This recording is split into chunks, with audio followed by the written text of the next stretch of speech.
started. So if you're just joining now, my name's Dr. Edmund Farrer.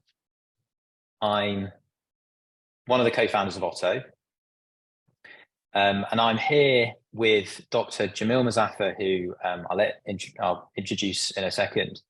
But just before I start, I just want to say the reason we do these webinars is because we know how many questions you guys have about tinnitus. I have tinnitus myself. When I first had tinnitus, I had lots of questions. So I'm hoping that tonight will be a really, really useful source of information for you. And we're going to talk about some common tinnitus myths that you may have been told, that you may have read about online, and we're going to shed some light on those. Dr. Muzaffar, it'd be great if you could just give a brief introduction to who you are, what you do, and how you work with tinnitus. Sure. Okay. Evening, Ed, and good evening or good morning to everybody who's joined us. I'm Jameel Muzaffar. I'm an ear, nose, and throat surgeon. In the UK, you'd call me a consultant. In the US, you'd call me an attending. I am an otologist, which is an ear, nose, and throat surgeon that specializes in problems of the ear, hearing, and balance. And I'm a hearing researcher as well. And alongside all of that, I'm the Chief Scientific Officer at Otto. So I coordinate Otto's hearing research program, which at the moment is predominantly running a large randomized control trial that we're running with colleagues from the University of Cambridge and a company called Linders Health, who's a clinical trial organization. My experience with tinnitus is predominantly through patients I see in routine practice.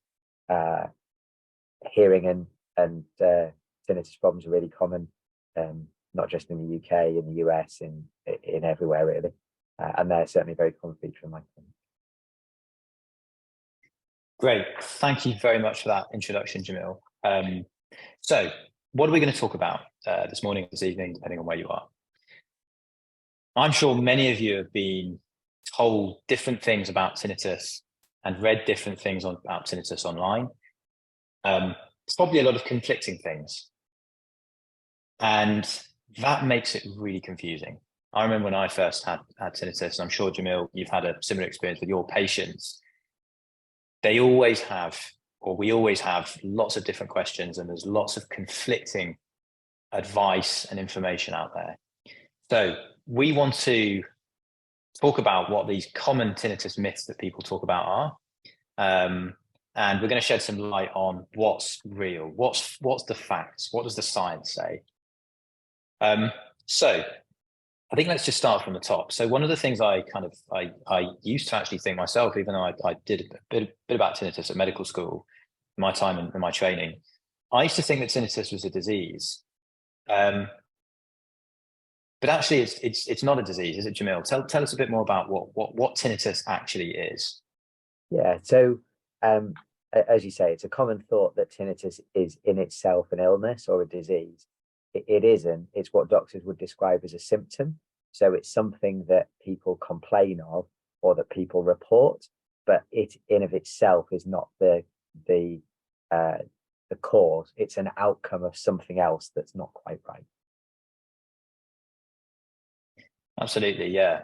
So there's lots of different things that could cause it, right? And another thing that we often hear about, perhaps in the media or we read online, is that the causes of tinnitus, and often people think that it's only possible to get tinnitus if you've been exposed to loud noise, but that's not true either, is it? There's lots of other things that can cause tinnitus as well. Yeah, absolutely. So tinnitus is a really varied condition. Not only can it manifest and present in lots of different ways for different people, and indeed even in the same person, they can have different presentations of their tinnitus. So the same person can have tinnitus that's at two different pitches, maybe at two different loudnesses, two different sounds. The classic picture that people paint is often of high-pitched buzzing or ringing or hissing. But that's definitely not the only kind of tinnitus. That's a common kind. And you know, there are really unusual kinds, like some people get musical tinnitus, where they hear the sound of music, and that's particularly common in people who've got a background, maybe they're an amateur or a professional musician. That's one form. There are other forms like pulsatile tinnitus, where tinnitus can sound like you're hearing your heartbeat. It can be divided into both objective and subjective. So objective tinnitus is where somebody else, usually your doctor examining you, can hear your tinnitus. And that's differentiated from subjective tinnitus, where other people cannot hear your tinnitus, only you can hear and report it. Doesn't make it any less real, but it's just a different subcategorization of it. So yes, so tinnitus can present in loads of different ways. There's also lots of different causes.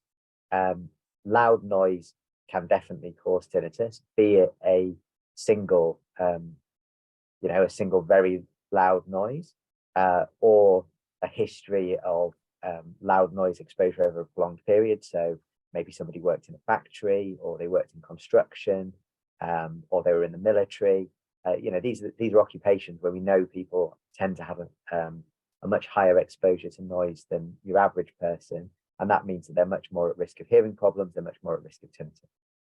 It's also true that people can have tinnitus without having an underlying problem with their hearing, although again, it's very common. So 80% of people with hearing problems have tinnitus, but tinnitus is really common just in the general population. So somewhere between about 1 in 8 and 1 in 12 people have tinnitus. It's just often not well recognized. Got it. Okay, thanks, Jameel. And there's a question in the chat from Michael. If you do have questions, please go ahead and put these questions in the Q&A. We're going to spend kind of 5-10 minutes just discussing these common myths with Jameel, but there's going to be an opportunity for you guys to ask questions directly to Dr. Muzaffar. Please put these in the chat. We already know this info already, so we're just going to go for the basics first, and we're going to go into some more complex stuff to begin with. So to follow on, we often get people with tinnitus. I often get asked about tinnitus, and people with tinnitus get very, very concerned that listening to normal noises, the normal noises that you would normally experience in your life, such as going outside, going to a restaurant, going to a bar. People get very concerned that just normal noise, normal volume will make tinnitus worse, and will actually, because they have tinnitus, will make them deaf. That's not true either, is it? So normal noise exposure at accepted safe levels shouldn't damage your hearing and shouldn't make your tinnitus worse. Tinnitus is what's described as being autonomically mediated. So anything that causes stress, be it physical stress, like so I run marathons. People who do a physically draining task like that upregulates their tinnitus, makes the tinnitus sound louder to them. But equally, other forms of stress, financial stress, stress at home, stress in the workplace, all make their tinnitus sound louder. Some people with tinnitus find certain sounds really distressing for them, or sounds at a certain pitch, and that can lead to the perception of their tinnitus appearing louder. But normally, when that sound's withdrawn, their tinnitus tends to return to a normal level. Great. Okay.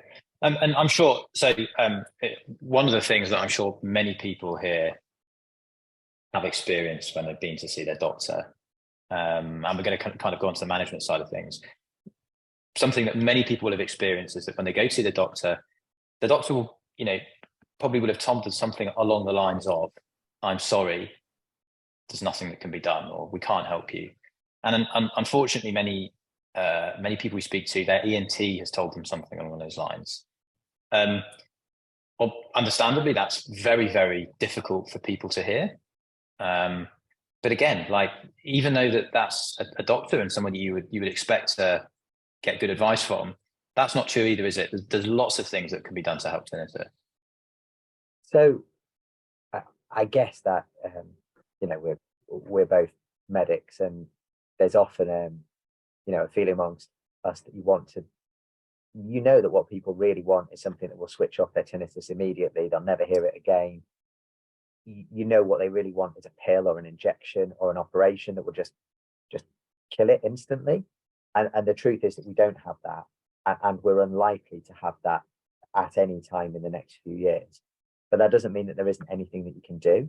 There's quite a few options which are scientifically proven to help with people's tinnitus. Now, this can be broadly divided into therapy type support. So things like cognitive behavioral therapy, that's the most evidence-based option, amongst other therapy options, and sound therapy. And sound therapy can be both sounds that are effectively maskers, so they help to drown out the sound of people's tinnitus, or it can be sound enrichment. So things like for people who've got tinnitus and who've got some hearing loss, trying to correct their hearing loss with a hearing aid will often make the sounds of the world around them louder, which then makes the perception of people's tinnitus less loud. So that's why it's a classic example that people say, my tinnitus is loudest just before bed.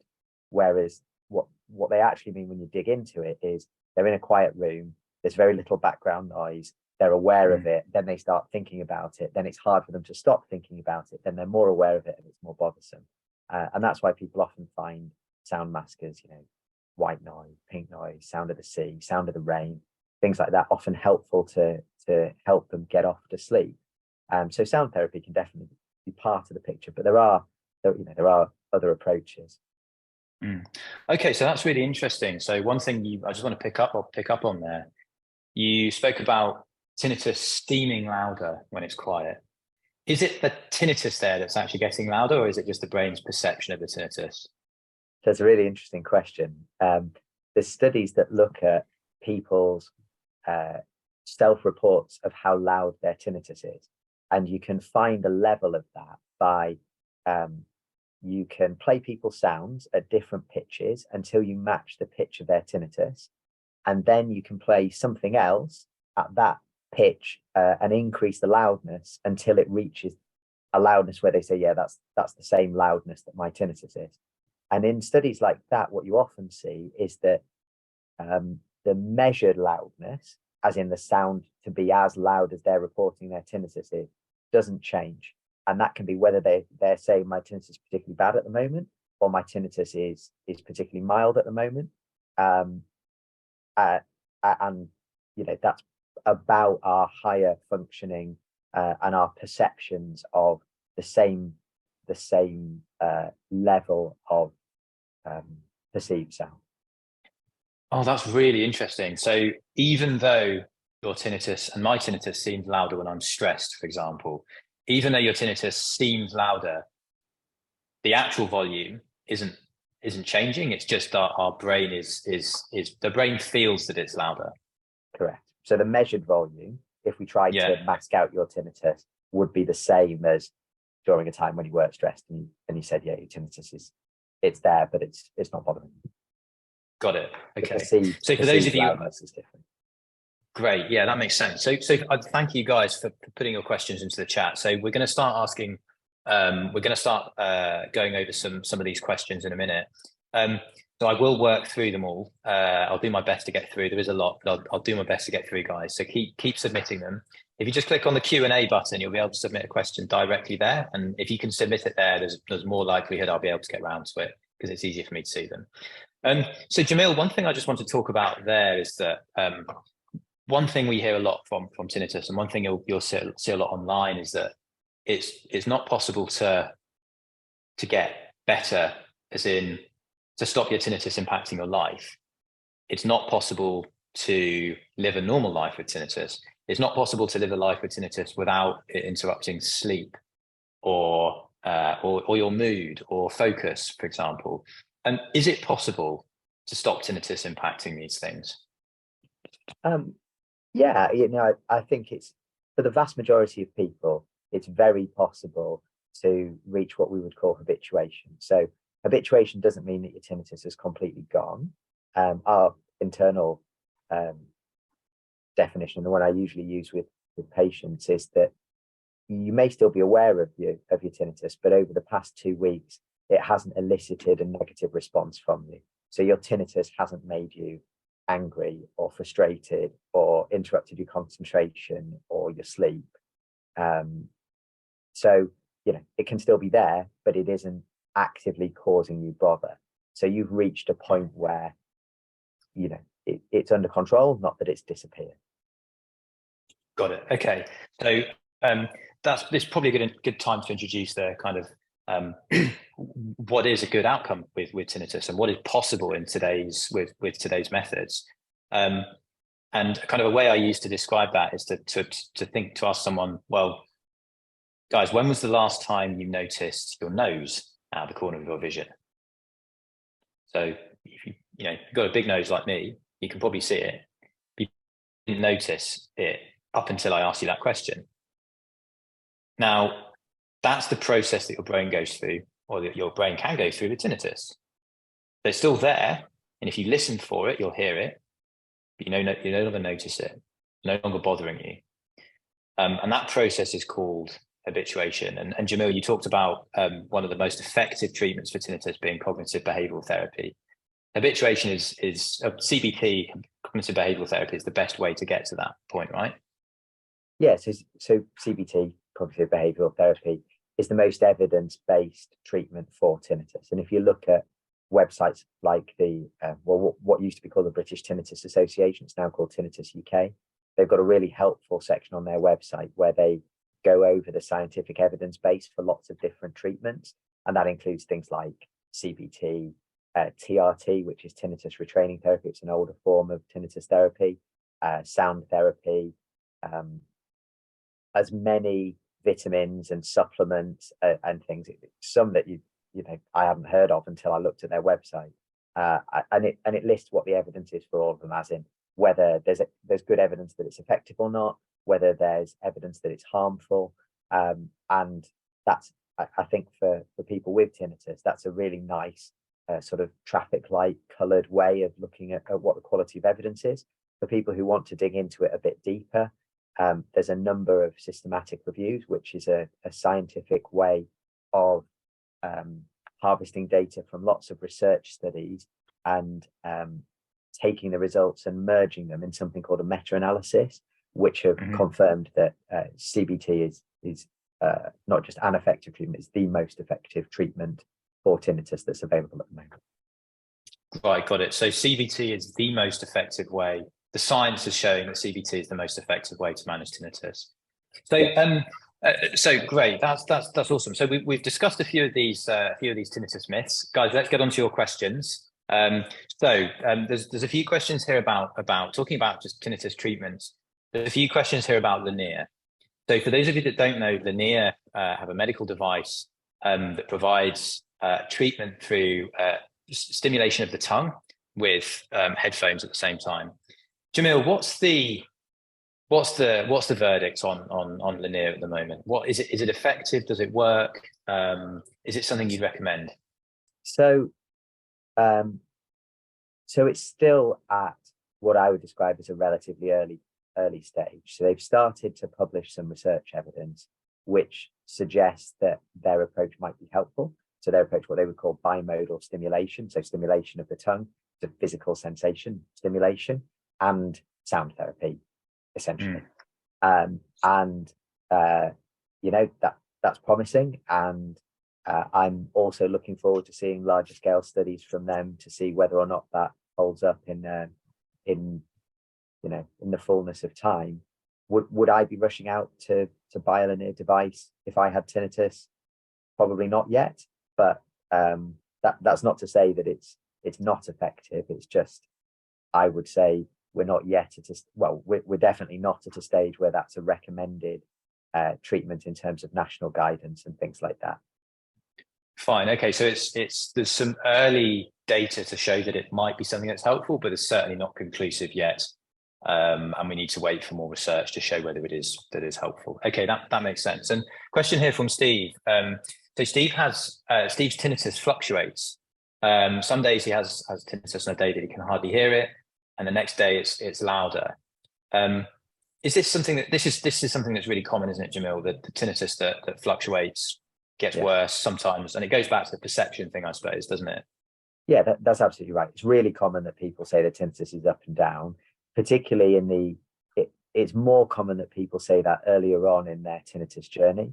By the time people have had tinnitus for a long time, they've usually reached a stage of habituation by that point, and they tend to say, yeah, it's there, it's in the background.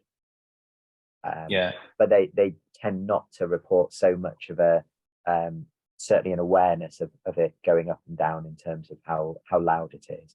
It's very common for that to happen around how tired people are, how stressed people are, what noise they might have been exposed to, a whole raft of other things. Fine. Okay. So, and then this kind of links me to this process that we talked about, the process of changing your reaction. So you stop noticing the tinnitus, it stops having an impact on your life. And this process is called, many of you will know this process is called habituation. We get lots of questions, and there's a few questions here, actually, one from Gemma. Lots of questions about people that have different types of tinnitus. So, for example, Gemma has a few different sounds. Her tinnitus has some different sounds. We have people with pulsatile tinnitus, people with tinnitus that gets worse on some days and is better on others.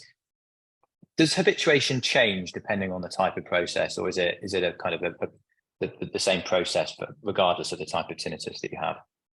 Okay, so I suppose the first thing to say from the things you mentioned is that pulsatile tinnitus has a number of other potential causes that people should go and get checked out. So, for example, it can be caused by other health states. So, common ones, for example, anemia, overactive thyroid, pregnancy, any hyperdynamic state can give people pulsatile tinnitus. That's the sound of their heartbeat in their ear. There are a number of other forms, somatosensory pulsatile tinnitus, caused by thinning of the bone over the sigmoid sinus, which is a big vein that runs in the bone behind your ear, and a number of other weird and wonderful causes, persistent pedal artery, that one, carotid artery, high jugular bulb, lots of things that your ENT surgeon is thinking about, and that very rarely is present. But if you do have pulsatile tinnitus, you should go and get that checked out. The same if you have tinnitus that's just in one ear. So a more regular classical type of tinnitus, buzzing, ringing, hissing, what we would term a non-pulsatile tinnitus. If that's in both ears, normally that's a benign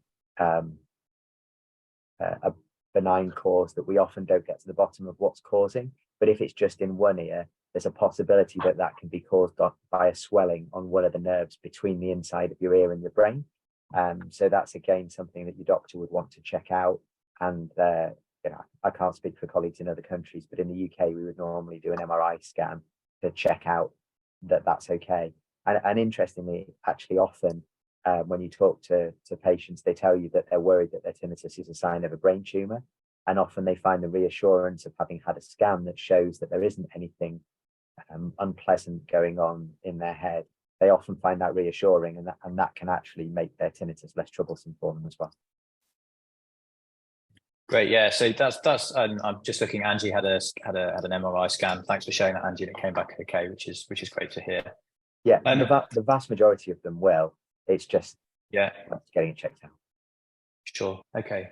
So just to summarize, there's lots of different types of tinnitus, but the path to habituation is the same, and it's still entirely possible to habituate regardless of the type of tinnitus you have. Yeah. Okay. So we've got a question from Dell. Is there any cure for tinnitus? Is there any cure for tinnitus? I guess that means that's a bit dependent on what you mean by cure. If you mean, can I have an injection or a pill or an operation that will make it go away? Turn it off like that? No, at the moment, that's not something that's available. Are there things that you can do in order to manage your tinnitus, to make it more controllable, to make it have less impact on your life? Yeah, absolutely. Yeah, thanks, Jameel. That's a really, really interesting point. I just want to re-emphasize that. Just because there's no cure for tinnitus doesn't mean that you can't, or there's no kind of quick fix for tinnitus, doesn't mean that you can't take back control and you can't tune it out. And as Jameel said, CBT is the best way to tune it out. I've spoken to hundreds of people now with tinnitus that have come out the other side, and it no longer has a big impact on their life. So for just using myself as an example, if I stop talking now, cover my ears, still hear it, listening for it, and it's still there, but it doesn't bother me. And it doesn't make me feel anxious or sad like it used to. It doesn't make me feel hopeless. And, going back to the example of the nose, it's there if I listen for it.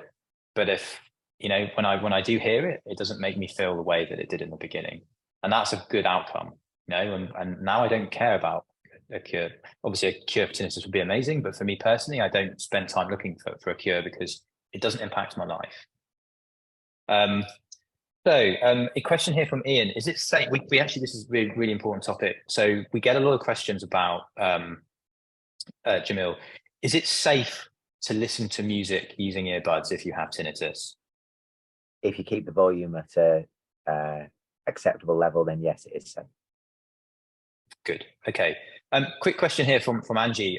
We're talking a bit about CBT, cognitive behavioral therapy. I'm just going to very quickly answer that. So cognitive behavioral therapy is essentially changing the way your brain reacts to the tinnitus. So it's a type of talking therapy. You'll learn techniques that will literally rewire how your brain, the reaction your brain has to tinnitus.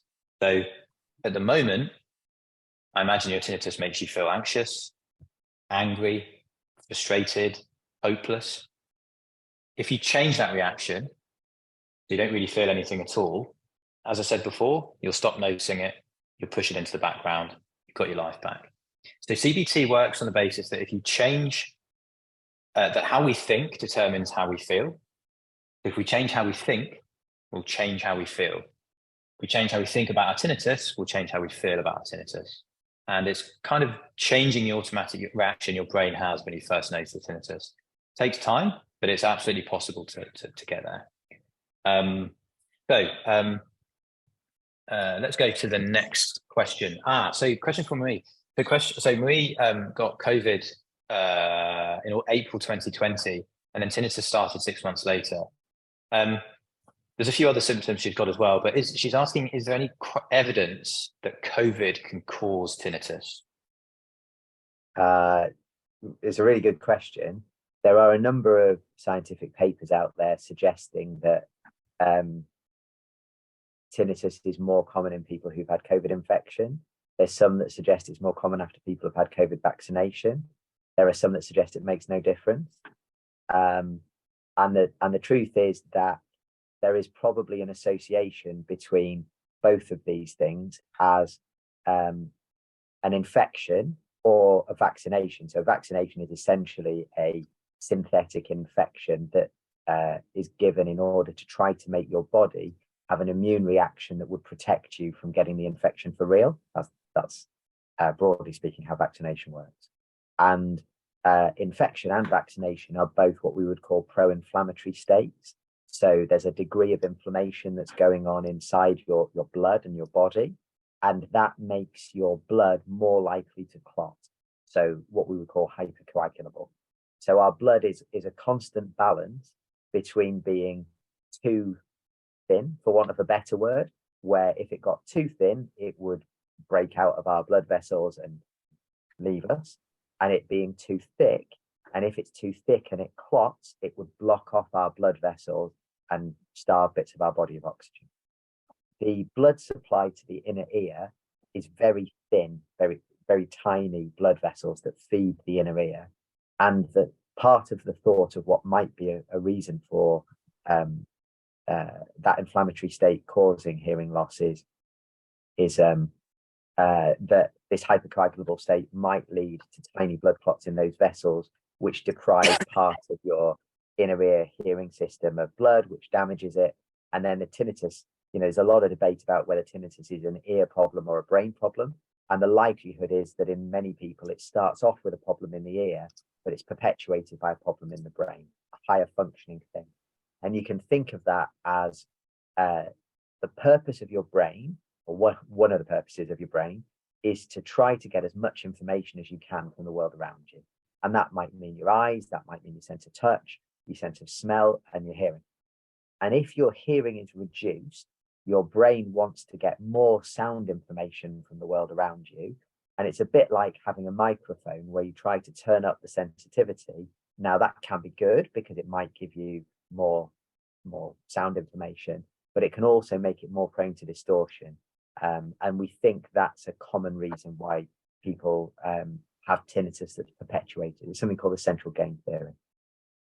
Got it. Yeah. So it's so there is definitely theory behind why it would happen. Okay. Yeah. So there's some questions here about people asking, where do we get CBT for tinnitus? Where would it, where's it accessible? So guys, we offer a CBT program, and we offer a CBT program through our app. Thank you for those that have used it already. If you guys are interested in hearing a bit more about that, I'm going to explain kind of how we deliver that CBT at the end. If you wanted to get to habituation faster, we also offer a one-to-one coaching program where you get CBT directly from a tinnitus expert. But I'll talk about those two at the end. And I've got a few more questions for Jameel before we go on to that. So, question here from anonymous attendee. Really interesting talk. Many thanks. You're welcome. I'm glad you're finding it useful. Would you recommend CBT for tinnitus or TRT as the most effective methods? And could you go over the main differences between the two? Perhaps you could explain what TRT stands for as well, Dr. Muzaffar. Yeah, okay. So TRT is tinnitus retraining therapy. It's an older vogue, shall we say, in terms of tinnitus therapy than CBT. And the evidence-based, so research studies that look at the effectiveness suggest that CBT is more effective than TRT. Now, I don't know where you are. Certainly, you know, in the UK, as you can probably tell, Ed and I are British. Access to CBT-based tinnitus therapy is pretty limited. So I'm an NHS National Health Service ENT surgeon. Ed used to be an NHS doctor as well. And we know that in many parts of the country, there isn't access locally to tinnitus therapy via CBT. In some places, not really access to TRT either. There's brief counselling that is a bit potluck as to what's available locally to you. In some areas, the NHS does provide CBT, either delivered by audiologists or hearing therapists, or very, very rarely by psychologists. But it's really dependent on what's available in your area. I'm less sure about what the picture is in, you know, I saw we had people in New Zealand and America. I don't work there, and I don't really know what the state of play is. Thanks, Jameel. Yeah, there's a I hope that answers your question about the difference between CBT and TRT. Just to clarify, the evidence shows that CBT is the most effective option. Yeah. So I'm just looking through. There's some really interesting questions here, guys. I'm going through them as quick as I can. Jameel, maybe if we do a few quick fire questions, maybe just we'll try and get through as many as possible. The hearing aids, and question from Angie, are hearing aids effective for tinnitus? If somebody's got hearing loss, hearing aids are a very evidence-based and often effective treatment for their tinnitus. Again, it will help to reduce the tinnitus. It's not a magic switch that will switch it off. But if you do have hearing loss, I would encourage you to speak to your audiologist about hearing aids, because you might well find good benefit from that. Thanks, Jameel. Question here about what about supplements for tinnitus? There's one particularly someone's asking about Cortexy. Lots of supplements online that will say they're a cure for tinnitus, that will say they'll get rid of tinnitus. Is there any supplement for tinnitus that has been shown to be effective? I'd refer back to my earlier answer about the summary of all the evidence on the British Tinnitus Association website. Don't just take my word for it. There isn't good evidence supporting any of those supplements. And without wanting to sound too harsh about it, there are a lot of people who are looking to make a quick buck from people that are desperate for something to help their tinnitus. And some people will tell you anything might help. And there's very little evidence for most of the supplements. If you're eating a normal, varied, healthy diet, it's unlikely that supplementation is going to help you tinnitus. Yeah, I just want to re-emphasize that, guys. There's unfortunately, because tinnitus is so unpleasant, there's lots of companies and people online that will try to take advantage of you. If someone is telling you that they have a tablet, or if a company is telling you they have a tablet or a supplement that will help with tinnitus or cure tinnitus, unfortunately, they're lying. there is no research that shows that any of these things are effective. So be really careful about buying supplements and things online. It's some of them actually can be dangerous as well. So do be careful. So very quick question for Michael: does alcohol make tinnitus worse, Jameel? Yeah, and I won't say who, but one of my close friends, when he wakes up having had a few drinks, he's always got tinnitus the next morning. So yeah, that's a common thing. Normally, if that's the case and you don't have it and it came on with alcohol, it will disappear as the alcohol leaves your system. But alcohol's got various central nervous system effects which do tend to make people's perception of their tinnitus worse. Sure. Okay. And thanks, Jameel. And a question from Bob: does tinnitus make a person more susceptible or at risk of further hearing damage? No, not in of itself. So tinnitus can be a result of hearing damage, and people whose hearing is already damaged may have less reserve. So further damage might become more apparent more easily, but having tinnitus in of itself is not a predictor of worse damage from hearing. Fine. Okay. So one more question. I'm really sorry, guys. We do these webinars every week. So if we didn't get around to the question this evening, we'll send you an email about the one next week. So do keep coming. We do these every week. We're not going anywhere. We'll always be here to answer your questions. So I'm going to ask one more question, Jameel, from Lindsay. Can tinnitus just stop overnight? Yes, although not commonly. So if tinnitus is going to disappear completely, today it was here, tomorrow it's gone completely, that tends to happen relatively early during the time that people have tinnitus. If people have had tinnitus for more than 12 months-ish, then it's unlikely that tinnitus will disappear on its own. Fine. Okay. So thank you, Dr. Muzaffar. Really, really interesting discussion there. So guys, I'm going to tell you a bit about, there's been a lot of questions about Otto, what we do, how to access CBT. So we at Otto have built digital CBT programs to help you tune out tinnitus and tune back into your life. So we have a special offer for you guys tonight that I'm going to spend a few minutes just telling you about. What this is we've built a package that will include everything you need to get to habituation.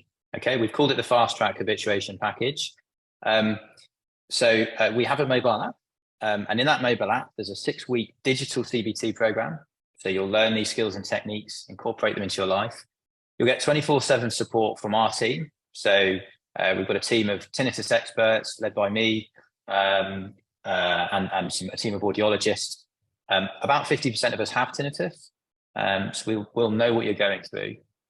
You'll also get 3 months access to the app. You'll get access to all the other tools in the app. So we offer help with sleep, with focus, and you'll also get a consultation with one of our team. So a consultation with one of the tinnitus guides, might be with me, and we'll give you some tips and tricks for how to use the app, how to get the most out of it. So we've got a special offer for you guys for tonight. That's £29. If you're in the US, $39.